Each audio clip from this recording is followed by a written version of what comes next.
તમારું સ્વાગત છે મારી ચેનલ કાજલ્સ કિચનમાં। તો આજે હું તમારી સાથે શેર કરવાની છું વોશિંગ મશીનમાં 10 મિનિટમાં જ આપણે કેવી રીતે ઢગલો બંધ વેફર બનાવીએ તેનો વિડીયો। તો ચાલો ફ્રેન્ડ્સ આજનો આ વિડીયો સ્ટાર્ટ કરીએ।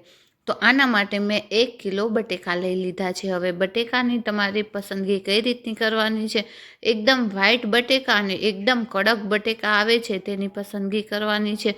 અત્યારે વેફરની સિઝન છે એટલે આસાનીથી તમને આવા બટેકા મળી જશે। હવે જો આઉટ સિઝન હોય તો તમારે લાલ કલરના બટેકા જે આવે છે તેનો ઉપયોગ કરવાનો રહેશે। તમારે જો વધારે વેફર બનાવવી હોય તો તમે તમારી રીતે બટેકા લઈ શકો છો। હવે આપણે બટેકાની છાલને કાઢી લેવાની છે। ત્યાં સુધીમાં જો ફ્રેન્ડ્સ તમે મારી ચેનલ પર પહેલી વાર હો, મારો વિડીયો પહેલી વાર જોઈ રહ્યા છો તો મારી ચેનલને પહેલેથી જ સબસ્ક્રાઈબ કરી દેજો અને જો વિડીયો સારો લાગે ને તો એક લાઈક જરૂરથી કરજો। વિડીયોની નીચે ઘંટડીનું બટન છે તેને દબાવી દેજો જેનાથી મારો વિડીયો તમારા સુધી પહેલો પહોંચે। તો આપણે છાલને સારી એવી કાઢી લેવાની છે, ખાડા ખબચિયા હોય તેને પણ લીસા કરી દેવાના છે। તો અહીં બધા જ બટેકા આપણે આ રીતે છાલ કાઢી લઈશું। પણ તમારે ધ્યાન એ રાખવાનું છે કે જેમ બટેકાની છાલ નીકળતી જાય ને એ જ રીતે તમારે પાણીની અંદર બટેકાને મૂકતું જવાનું છે એટલે બટેકું કાળું ન પડે। તો અહીં મેં બધા જ બટેકાની છાલ કાઢી લીધી છે અને એક વખત આપણે બટેકાને સારા પાણીથી ધોઈ લઈશું એટલે એમાં ક્ષાર હોય તે નીકળી જાય। હવે આપણે બધા જ બટેકાને આ રીતે ધોઈ લેવાના છે અને એક પ્લેટની અંદર લઈ લઈશું બધા જ બટેકાને। તો હવે અહીં વેફર પાડવાનું મશીન લઈ લેવાનું છે। તો આ રીતનું મારી પાસે મશીન છે, તમારી પાસે જે હોય તેનો ઉપયોગ કરી શકો છો।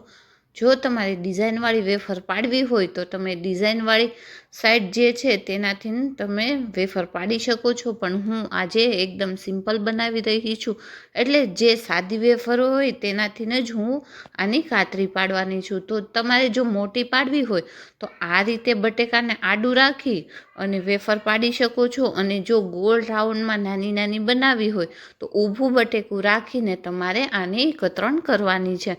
તો આ જ રીતે આપણે એકદમ બહુ જાડી પણ નહીં અને બહુ પતલી પણ નહીં એ રીતે વેફર પાડવાની છે। તો ફ્રેન્ડ્સ તમે આને વેફર કહો છો કે બટેકાની કાતરી કહો છો તે મને કમેન્ટ કરીને જરૂરથી જણાવજો।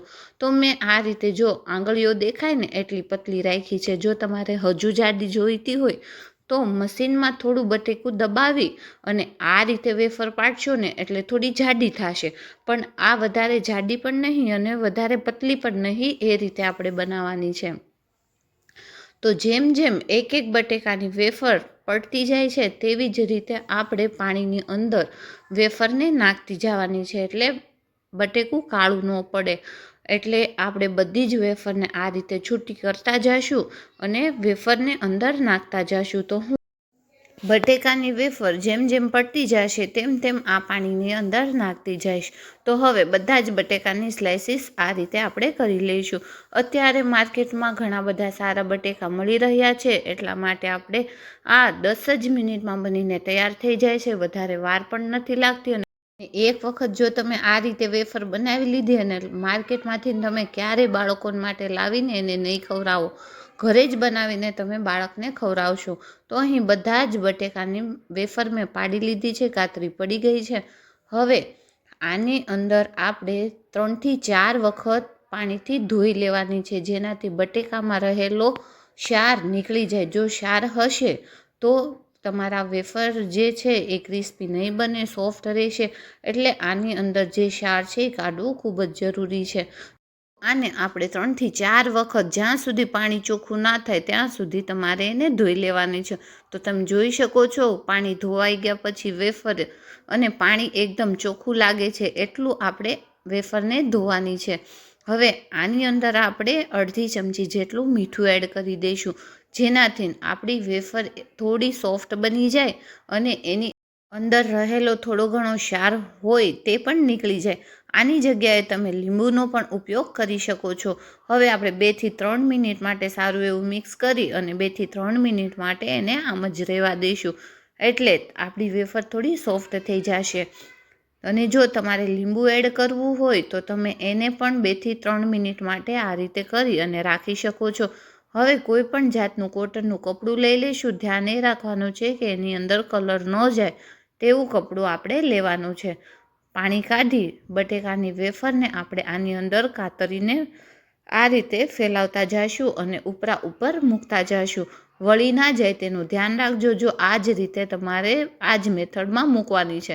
પણ વેફર જો એક હારે હશે તો ચીપકી જશે, એટલે થોડી થોડી હાથેથી છૂટી કરીને પછી જ નાખવાની છે. પછી ચારે ખૂણા એને આપણે આ રીતે કરી અને એક પોટલી બાંધી લઈશું, ગાંઠ બાંધી દઈશું અને મશીનની અંદર આપણે આ પોટલી નાખવાની છે. એટલે આ ગાંઠ જે છે થોડી ટાઈટ બાંધજો. એટલે ચાલો હવે આપણે એને મશીનની અંદર નાખી દઈએ. આમ કરવાથી તમને આગળ આનું રિઝલ્ટ જોવા મળશે. હવે આપણે મશીન બંધ કરી અને જે આપણે કપડાં સૂકવવાનું બટન આવે છે તેને શરૂ કરવાનું છે. અહીં આપણે સ્પિનમાં જવાનું છે. સ્પિનનું બટન શરૂ કરી દઈશું. પહેલાં તો મશીનને શરૂ કરી સ્પિનમાં આ ચકડું ફેરવીશ એટલે જે આપણે કપડાં સૂકવીએ છીએ તે જ મોડમાં આપણે આપણી વેફરને ચાલુ કરવાની છે. એનું શું થશે હું આગળ તમને બતાવીશ. તો હવે મેં મશીન શરૂ કરી દીધું છે અને રિઝલ્ટ તમારી સામે હમણાં જ જોવા મળશે. જો તમારે આ 15 મિનિટ માટે મશીન શરૂ ન કરવું હોય તો 7 થી 8 મિનિટ રાખીને પણ તમે બંધ કરી શકો છો. મેં અહીં 10 મિનિટ રાખ્યું છે અને તમે જોઈ શકો છો કે એકદમ સારું એવું કપડું પણ સુકાઈ ગયું છે. હલકું એટલું સરસ આ સુકાઈ જાય છે અને અંદરની વેફર તૂટતી પણ નથી. અને તમે જોઈ શકો છો કે આપણી વેફર એકદમ છૂટી છવાઈ થઈ ગઈ છે. તો થઈ ગયો ને કલાકોનું કામ ફટાફટ. આને તમારે તડકે પણ સૂકવવાની નથી કે પંખા નીચે પણ સૂકવવાની નથી. જો ફટાફટ તમે મશીનમાં પોટલી બાંધી અને રાખી દેશો ને એટલે 10 જ મિનિટમાં તમારી વેફર સારી એવી સુકાઈ જશે. એટલે આપણું કામ પણ ફટાફટ થઈ જશે. તો છે ને છૂટી છવાઈ આપણી વેફર. તો ચાલો હવે આગળની પ્રોસેસ કરીએ. તો અહીં એક બાઉલ લઈ લેવાનું છે. આની અંદર આપણે અડધો વાટકા જેટલું પાણી લઈ લઈશું અને 1 ચમચી આની અંદર મીઠું એડ કરી અને સારું એવું મીઠું ઓગળી જાય ત્યાં સુધી એને મિક્સ કરી લેવાનું છે. તો આપણું પાણી બનીને તૈયાર છે. હવે વેફરને આપણે તળી લઈએ. તો અહીં તમારે ધ્યાન એ રાખવાનું છે કે આપણું જે તેલ ગરમ થયું છે એકદમ સારું એવું ગરમ હોવું જોઈએ તો જ તમારી વેફર સારી બનશે. તો અહીં ધ્યાન એ રાખવાનું છે કે આમાં થોડી થોડી વેફર નાખવાની છે. જો વધારે વેફર હશે તો એકબીજાથી ચોંટી જશે અને ક્રિસ્પી નહીં બને. તો આ રીતના ઉપરના બબલ્સ જે ફીણા વળે છે તેલના એ ઓછા થઈ જાય પછી જ આની અંદર આપણે આગળની પ્રોસેસ કરવાની છે. ગેસની ફ્લેમ જે છે ગેસ ફાસ્ટ જ રાખીને આ વેફરને તળવાની છે. તે વાતનું ધ્યાન રાખજો. જો તમે ધીમો ગેસ કરી દેશો તો આ વેફર સોફ્ટ થઈ જશે અને ખાવામાં મજા નહીં આવે. તો અહીં આપણે જે ફીણા છે તેલમાં વળેલા ઉપર બબલ્સ છે તે ઓછા થવા લાગ્યા છે. તો આ સ્ટેપ ઉપર આપણે જે મીઠાવાળું પાણી છે તેને આપણે 2 ચમચી આની અંદર નાખી દઈશું. જેનાથી આપણે જે માર્કેટમાંથી વેફર લાવીએ છીએ ને તેવી જ આ વેફર બનીને તૈયાર થાય છે.